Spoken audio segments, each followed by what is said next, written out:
You can't dissociate development discussions from the political context. And what was the political context? There was a Cold War going on. The Soviet Union was trying to project its own ideas in Asia. And of course, China was already a communist country. And then India was a bone of contention, so to say. And Africa, yes.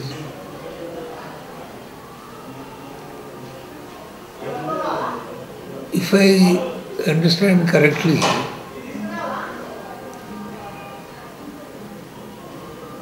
United States wanted Europe also to partake, share the burden of waging the Cold War. Because by that time, by let us say the 70s and 80s, Europe has recovered.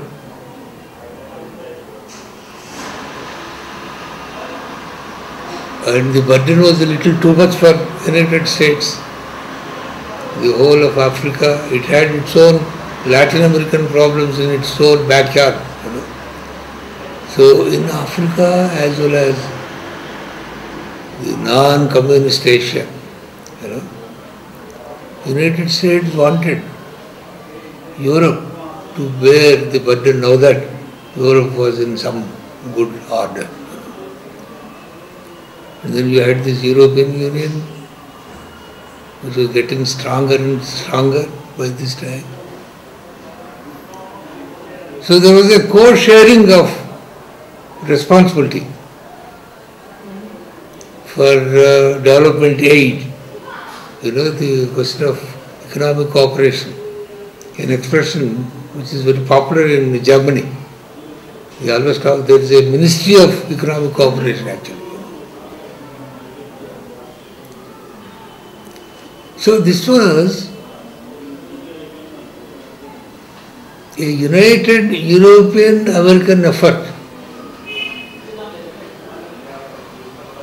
to win the Cold War against the Soviet Union.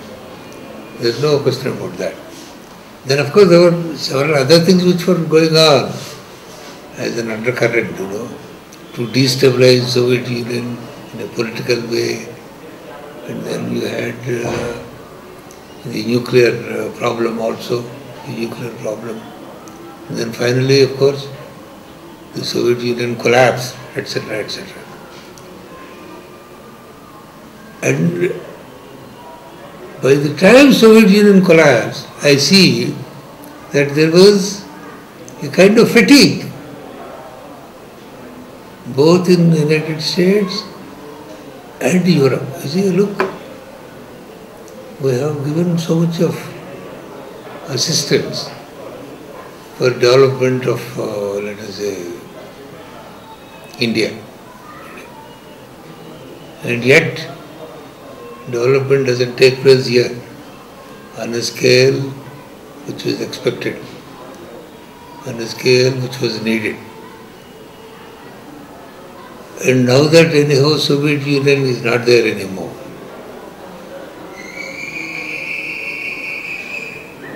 why shouldn't we withdraw a little bit and then concentrate on the liberated East Europe, for example.